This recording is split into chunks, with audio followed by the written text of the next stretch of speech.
detective. Thrill me. Thanks for joining us again. A secondary New Year's Eve episode. We couldn't get Gibbo and Maddie back for this, but possibly because of what it is. It's another slasher film. We really have got a little bit sort of slasher-esque over the New Year's period. We fumbled the ball. We did drop the ball. So now we're picking it up. We're picking it up and Are you running sure with we didn't fumble it again? Yeah, I think we did. We dropped it again. We dropped it, recovered, and dropped it again. Didn't realise it was slippery. It flew out of our hands. Now, look, we just thought we'd throw a second episode in to thank everybody, all our listeners, for listening to us over the past 12 months. And so, without further ado, here is 1980s. We're just going to go to the trailer for 1980s Terror Train.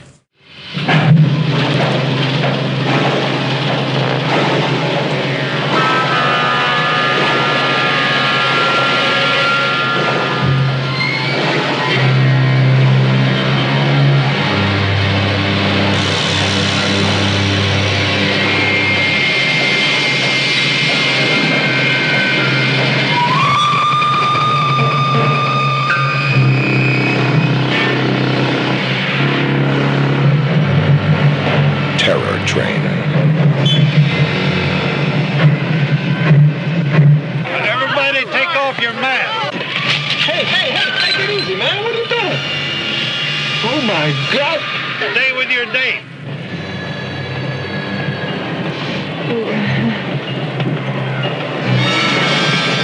I don't want to get back on that track. Nobody does. Help! Nice gag.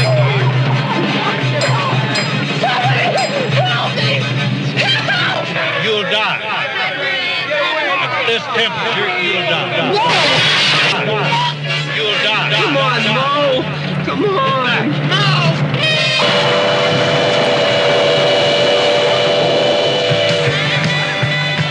For the students aboard, it's going to be the one party to end them all. They're always walking out of my parties. But this time, you can't.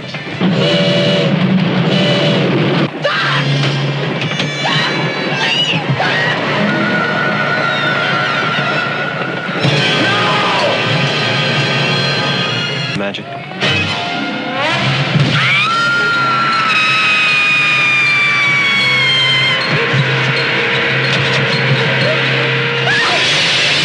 My last big college party. It's a joke. Goddamn practical joke. Train. I don't want to get back on that track.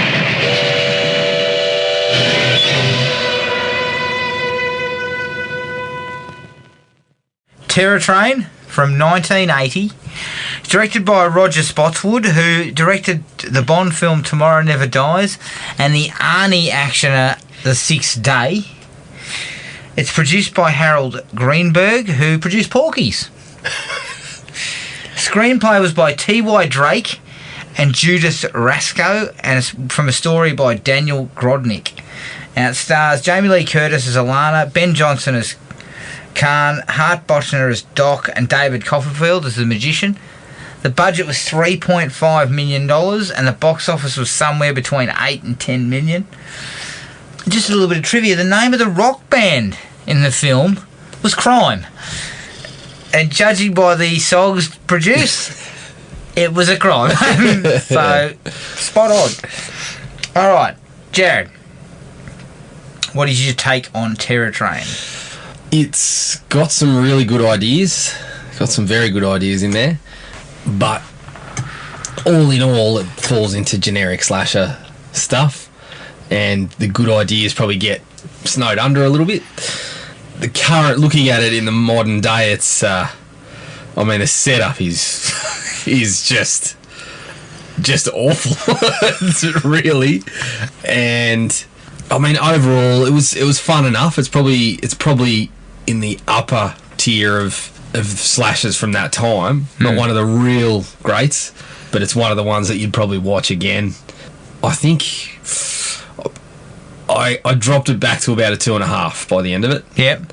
It takes a long while to sort of get anywhere. The kills are, although some of them are quite good, they're quite bloodless, and some of them go for, like, some of them seem to go for a while to actually get the job done with characters that we're sort of we don't need to be spending that much time with. So yeah, 2.5 for me. 2.5. I'll probably go with 3. I feel a bit like you. It probably wastes a really good location, the really good idea of the killer changing costumes with each death, which I think is fantastic, and it works really well.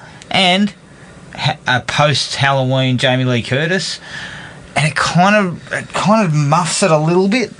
For the first hour or so, it's very slow, and there seems to be a lot of padding involving David Copperfield. But once it kicks into gear and the train is brought to a halt and the killer starts pretty much to stalk Doc and his crew, it actually comes home with a bit of pace. It actually works really well. So that last 40 minutes is really enjoyable. Yeah. And that's probably why it's one it's rewatchable. But you're right, it's not up there with the Burnings or your My Bloody Valentines or your Friday the 13th. It's a tier lower, but it's still at a pretty good level for these type of films. So yeah, I'd give it 3. Straight away, I think Jamie Lee Curtis is basically... She's pretty much phoning it in here, but she's still very good. Yeah. There's something about her ability to take these characters and make them sort of vulnerable but also tough. Yeah. And I think that's difficult for a lot of the final girls throughout the slasher period. And you had a couple of other decent actors on there, like the conductor obviously had a lengthy career. Yeah, and then you had Hart Bochner, who's solid, very capable actor. So yeah. I mean, there's some shit-ass actors in there too, and we'll get to them. Couple of dreadful there's one in particular, holy shit, he's bloody awful. But overall, I think having Jamie Lee Curtis in it kind of elevates it a little bit, because it adds that, you know, that the final girl's not just going to lay down for them.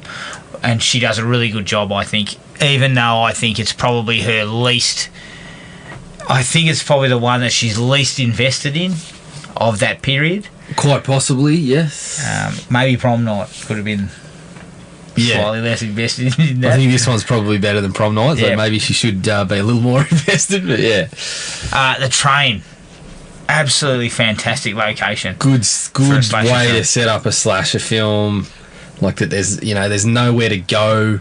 There's a little bit... They do a fairly solid job of it. There's a little bit of time between discovering that, we're in some shit here. And then when they do stop, they at least try to give a credible reason why they can't stay there. Which, take it or leave it. But in general, the location's quite good. I just like the fact that the small, tight confines... It's fairly underlit, which gives it this sort of atmosphere of kind of dread. They do a pretty good job, I think, of building that and making it a really interesting place to have a slasher movie.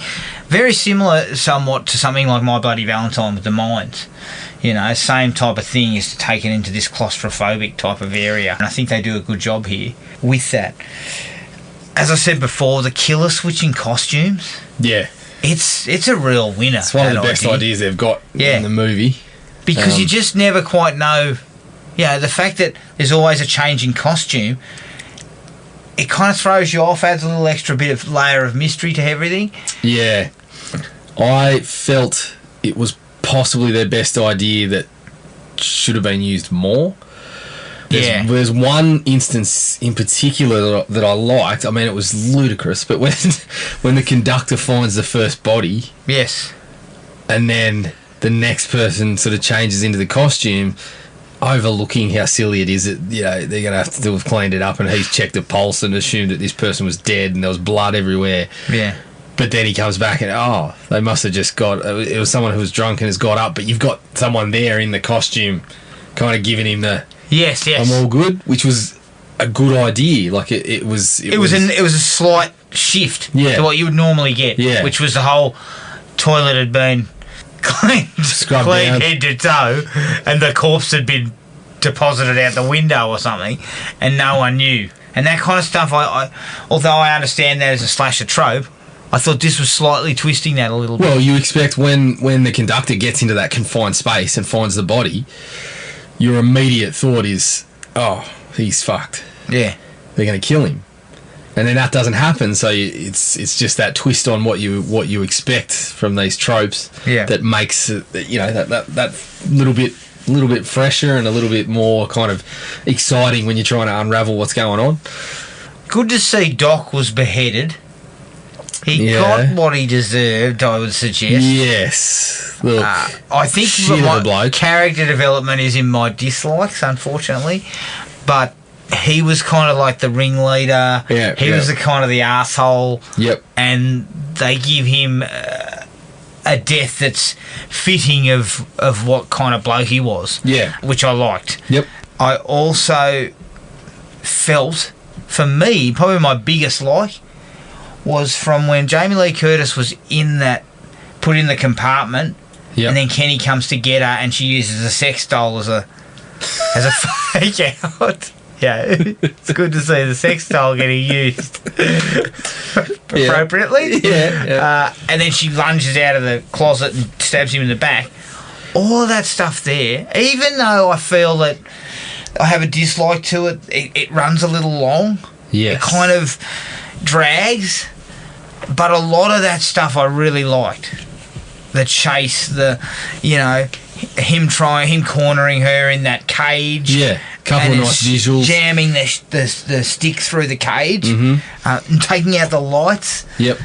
Even though, you're thinking to yourself, well, don't you need to see what's going on? Yeah. But still, it was a cool visual, everything going to black on the outside. She's looking out. You can't see anything. Even even though it was a little ridiculous, but the visual was really cool when Kenny has been kicked off the train, and we get the shot of the hands dangling off the edge of it and whatever. When you see Jamie Lee Curtis laying down, and then you see the hag mask in the window, like, aside from the fact you're thinking, how the fuck is he crawling along the outside? Well, he was a magician. He's just levitating outside the train. It's a cool visual, and the lighting again plays a really nice part to give it this really creepy look to it. Yeah. So that stuff, a lot of that stuff down the stretch was quite good. When Kenny finally sort of reveals himself dressed up as the conductor, and actually sort of says some things to her. Yeah. Something about the way he says it. Yeah. It just feels really unnerving. For someone who wasn't an actor. Yeah. It's delivered quite well. Yeah. It brings a real kind of creepiness, It's kind of all just sort of straight face with no real sort of emotion in it. It's really it's quite a good way to sort of have that confrontation between the two of them. Yeah. I'm not quite sure why he suddenly starts going, no. The memory comes. But the conductor just fucking lays him out. Fucking just irons the poor cunt flat. He dishes up two of your best with a shovel and sends him fucking hurtling out. Babe Ruth's him out the window, and then we get the shot of him bloody crumpling onto the ice. It's harsh. Like, in the space of 10 seconds, both of us were sitting there going, oh shit. A couple of wallops with the shovel and out you go. I also really like the hag mask. Yeah. I know, just a really cool look. Yep. And in fact, had they just gone with that, I didn't mind the Groucho mask. even if they'd have just gone with the hag mask, it would have looked really cool. Yeah, but the fact that they mixed it, I think they're mixing it up because they mixed it up, and out of the costumes, most of them look pretty good. Even the lizard thing was a bit, it wasn't as scary as the other two, but I guess I liked what they were doing there was you didn't see a costume and immediately think, well, that's our guy. Yeah, exactly. Yeah, could have been anybody. Yep. Even though they had those sequences where he'd walk past and go. And just randomly look down corridors and stuff, and you kind of knew it was him. Yeah. But still, I liked it. I really liked that bit. Definitely. Any other likes for you? No, that was That was the bulk of it. Dislikes. Mm-hmm. Some of the other actors are shit ass. The bloke in the snake suit, he's not an actor. He is not an actor. He's terrible. Well, he's worked. He's terrible. He's worked after that, I Has believe. he? Yeah. Bloody hell. Yeah, he was bad. Yeah. I mean, he he's did have only a couple of, he did the scene in particular where he was attempting to act like he'd had quite a few. He'd partaken in a few ales before he got there. Well, let me tell you something. He should have drank a few ales to get it right. Yeah, that scene particularly was like really out. bad. Where he starts turning around, going, "Oh, that trick you played! Oh, Yeah. It's like, oh god, Copperfield, not an actor." No. Too monotone, Copperfield. I think they were trying to go with he's a red herring. Well, Copperfield. Well, absolutely. And from what I've read, he wasn't supposed to be in the movie, but one of the producers liked Copperfield, so decided to put him in the movie as a magician. Look, he had a couple of moments where the actual magic tricks that he was doing were kind of impressive to see, and knowing that, as he said, you know, basically what you see is what I was doing. Yeah. I was trying to make sure that I was fooling everyone, the cast, the crew. So that was kind of impressive, but it's clear that he's been set up. It kind of, pardon the pun, but it kind of derails things because he's in it so much, and so, I mean, he's his own separate dislike because he's in it so much that he has been given the role of you're the red herring. So any other thing that was there to kind of throw you off the scent was just non-existent from that point in on. a way, And you always knew it wasn't him. Yeah. In a way, It was so he obvious kind of and so exists blatant it wasn't solely and him. solely to give Kenny the kind of hiding in plain sight Yeah. situation. But even the way that they do it, Copperfield kind of overshadows that. So when you get the hiding in plain sight stuff, you're like, well, the assistant wasn't there enough. Like, you barely even saw it. And honest to goodness, Kenny sticks out like dog's nuts dressed as a woman. I mean, he is no more convincing as a woman as I am. Well, can I tell you that he was actually a drag performer? I know. It Had was, quite a I don't know whether it was a successful drag show. I don't know. But when you see her, But you know, the first it's time only it works, actually a couple of shots. yeah, there's the first time it works because they keep her kind of out of it. There's a few shots where it does work. Yeah, because you don't see it close, but when they bring her back a couple of times near the end, just before they reveal everything, Yeah. you can tell Yeah. because they linger too much. They should have played a little bit safer like they did early, which was barely, almost like early on they kind of almost don't even kind of acknowledge her. It's a fine line. It's a fine line because some people, even the way that it's presented, some people see it as a cheat. Yeah. To me, it's like Mrs. Voorhees is a cheat because you've never seen her in a movie. We didn't know You've heard her. her name, but then you've never seen her in the movie. This isn't so much a cheat, but perhaps they haven't done it well enough that it's so difficult because you have to give the audience, to really nail it, you have to give the audience a chance to see it and say, yeah, that's what's happening here. But you know what? Because I feel that this Copperfield's involvement feels like padding, like extensive padding. He's in it more than I thought. Initially, I remember thinking he's only in it for He's a a bit couple player. of scenes and he Yeah. does a couple of magic tricks and that's it. He's in it And he really quite a has bit. no involvement with anyone. Yeah. But he actually does. Yeah. He has quite a bit of involvement with Jamie Lee Curtis. Yeah. I think the problem is they would have got away. They would have really set it up nice. They had that sequence where he was out the back, getting nervous and that. Yeah. Having the assistant talk to him. Yeah. That would have been all you needed. Yeah. The assistant speaking with him, so you know the assistant. You think it's a woman. They bring her on stage. It does the work. Yep. You don't need to see her again, and then you find out that's Kenny. Now, Well, that's what you needed to do. That's what I mean. Like, some people do see, like, some of the reviews and stuff I read feel it was a cheat. Yeah. Whereas I'm more in the camp of no, it was well hidden. It just could have done wasn't, with, yeah, as you said, just it one needed or to be two more cleaned up a little scenes bit where about you how could- they did it. You could just, because it's not really hiding in plain sight in a way. It's well hidden. Yeah. Rather than like if it was in plain sight, like if there was parts where that character was right in front of the camera and you didn't know, Yeah. you didn't, the way that the scene, and it fits in with the magician vibe, the sleight of hand. Yeah. They're standing like right in front of the camera, or have maybe not a close up, but close enough that you can see the character right there. But Copperfield's doing the work, or someone else is doing it, so Yeah. the sleight of hand. I mean, they get really close to that. There is scenes, if you go back and watch it, where it kind of is that. Yeah. Close but no cigar kind of. Yeah, They were like- very close to making it really, really well done. Yep. And the actual reveal kind of is a bit of a whimper when they finally actually get to it. That it's Kenny's been in right there as the sort assistant of the just whole rushed time. through It's it kind a of little bit. rushed because she picks up the book, she sees him. Yeah. But let's face it, Kenny is the real magician. I mean, fuck, there's one mention of Copperfield going, I can't find my assistant. That's because you're doing a trick, making people disappear, and then going, shit, I've got to get back to the toilet and clean up that mess. She's in costumes and fucking, holy shit, what was I in before? Was I in the Groucho costume? Oh, bloody hell. Yeah, she's running around like a bloody mad person. Yeah. It's hard to swallow. It is.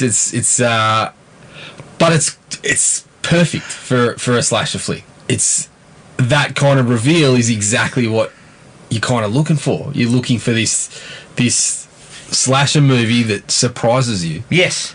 So And it does a reasonable job of that. Yeah, it does. It just doesn't do it quite well Doesn't enough. just- And as I said, doesn't I just think absolutely- sometimes they get doesn't into... knock it out of the park like the conductor knocks Kenny out. No, of it the doesn't. train. They get in too close on her near the end.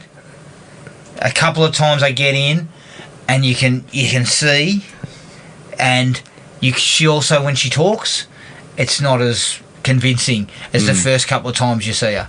So they kind of muff it there, but overall it's not too bad. Yes. My problem with it is that Copperfield feels like a heap of padding.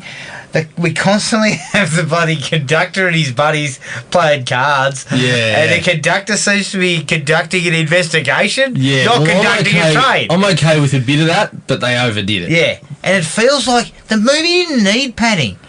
Considering it's like 100 minutes. 97 minutes with credits. You can go 85 You with a go slasher 80. in 1980. Give us 80. 80. So you could really chop back on that a little bit and not had so much of it. And I felt it slowed things down. That was a key A part little of bit. that first hour where things were very sluggish. Yep.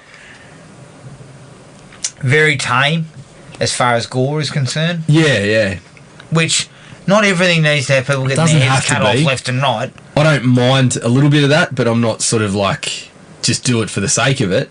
This one was just, it was other end of the spectrum. Like there was barely anything. So you need a little bit of that to ramp up the scares. Yeah. I feel. And to showcase that this person means business. Yeah. You know? That opening sequence, I don't really like it. No, Because it's awful. twofold. The prank is just shit. Like, what kind of prank is- person, what kind of people would do this kind of thing? The other people are the deranged ones. Seriously. So for the rest of the movie, there's a bunch of people. Even Jamie Lee, you're like, you're still in on this. Yeah. Whether you knew that was a corpse or not, debatable for one. Yeah. Secondly, You knew it was a corpse. Secondly, you are still in on a very, very ordinary prank. Yeah. But I mean, if you're saying to me, hey, I've got a really good idea for a prank, I'm going to pinch a corpse, I'm like, stop there. Think about it. for a Have a second. think about it, and then think about, is this a good prank? Is it a good prank? You're pinching a corpse. And then, my response would be, so I'm pinching a corpse. hear me out. Here you go. Just take a few deep breaths and think about it. So I'm pinching a corpse again. All right, okay, I'm in. No, you're right. I really need to ramp this up a notch. That's not going to I'll work. pinch a second corpse.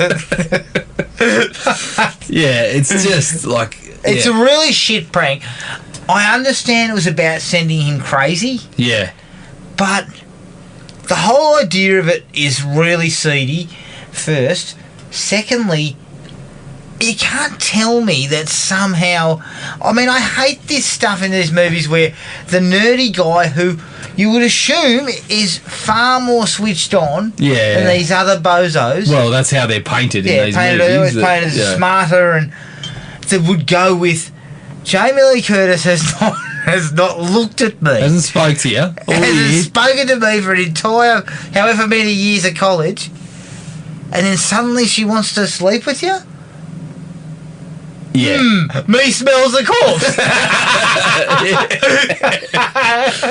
Yeah, he smells shit prank coming on. Do you know what I mean? Yeah, yeah. Like, I think that the kind of thing that... I guess it's hard. The 80s, they were doing a fair bit of this sort of stuff. Remember Slaughter High?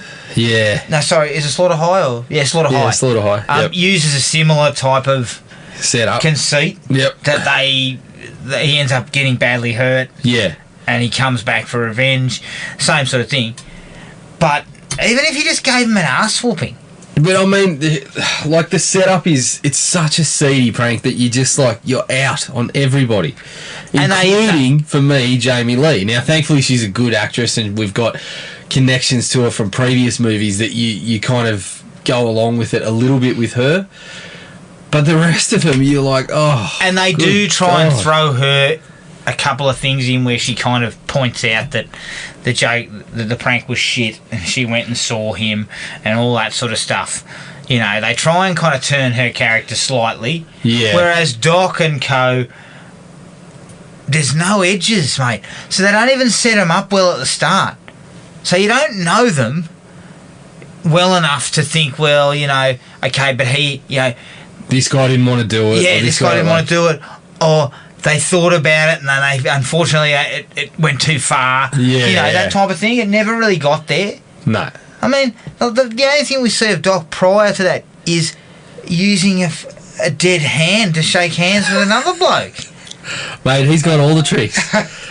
I think he went on to work for old mate in Halloween 3 and his pranks, you know, the bloody dead Bloody dwarf or whatever he was talking about. Like, it's right up there, alley. All these classic, all the real gems.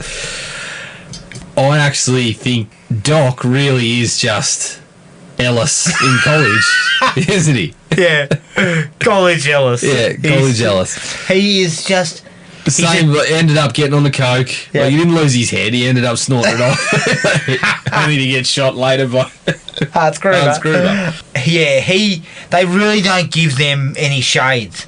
And so a No. slasher movie's 97 minutes, you've got a little bit more time Yeah. if you wanted to give them some shades. They And don't even- do it with everybody. I mean, No. it is a slasher. We don't need. But Doc, you could have rounded Doc off a little bit. Yeah, a little bit. He had quite a bit of screen time. Yeah. Or his mate. There was that interesting part just for a second where he starts talking about I'm the ideas. He just bankrolled it and all this sort of stuff. There's a bit of tension coming between those two, and I'm like, you could have played that out a little bit, like. But I mean, shit. After that prank, Doc's coming to you with an idea. You're saying, "Go away!" Like your ideas have already caused enough fucking trouble for us, mate. The bloke's already in a fucking sanitarium because of this. I also find the conductor is a little bit slow off the mark to getting in touch with anyone. Yeah, Wouldn't there be no. I thought he'd have a a radio or radio? something. He's too busy playing. I mean, it's like he's just fucking flicked a switch on the train and then just wanders off and plays a bit of cards and sinks a few cans and He grabs on about he definitely look. There was a few tins on that table. He demolished a few tins before he started his definitely. investigation. Definitely bleary-eyed, the big man. Yeah. And secondly, he comes back after he's found the snake guy, Yeah. and he proceeds to wander around for a bit, pick up, get a cup of coffee, and the bloke goes, "You Yeah, alright? that's I right. think I found a dead guy." He's having a cup. What?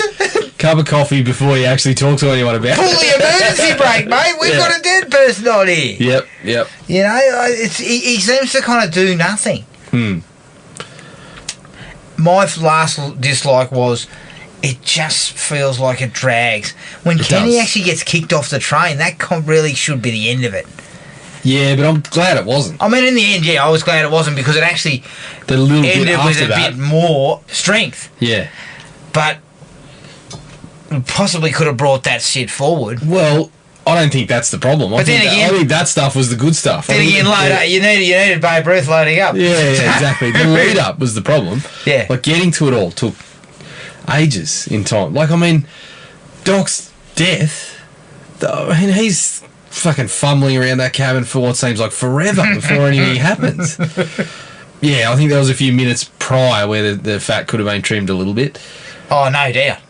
No doubt. Did you have any other I dislikes? did. Really? The costume swapping. It's not used anywhere near enough. Now, Yeah.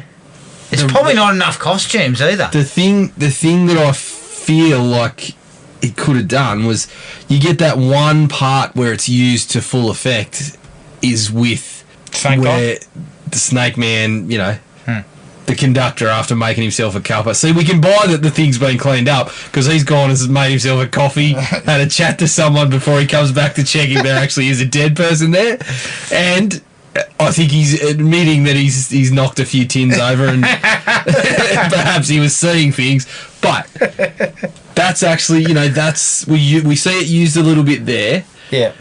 The one thing is you're never really confused as to who. There's never any mystery as to which costume the killer's in. And Yeah. I feel like you could have used that. I feel like you could have had almost had something in the middle where it's kind of like The Thing.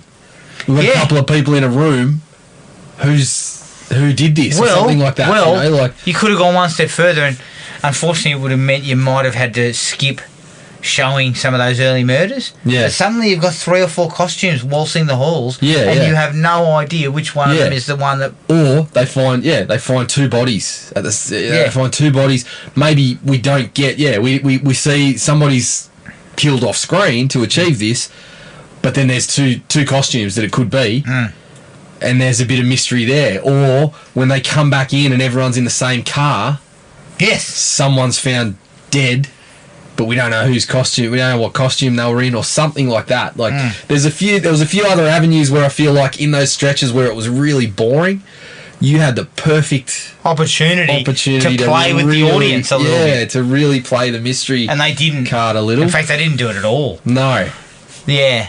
that was It was the one problem with that. yeah. idea. That was kind of where I felt like the good ideas got snowed under a little bit with that and the you know, hiding in plain sight stuff together. I feel like you really could have had a real gem here. You know, Yeah, definitely. Anything else? that's it for me. That's it. That is Terror Train. You can find us on iTunes, Spotify, and Podomatic. Send us an email at thrillme@iinet.net.au. Like us on Facebook at Thrill Me Podcast Australia. We're at Podomatic at thrillme.podomatic.com, or on Instagram at thrillmepodcastau. Keep an eye on the Facebook page for details of our next episode. But until then, Happy New Year. And we look forward to coming back with more episodes in 2020. But until then, take it easy, and we'll catch up with everyone later. Cheers. Find the podcast at Podomatic or on iTunes. Don't forget to rate and review. Like us on Facebook at Thrill Me Podcast Australia, or contact us at thrillme, all one word, all lowercase, at iinet.net.au.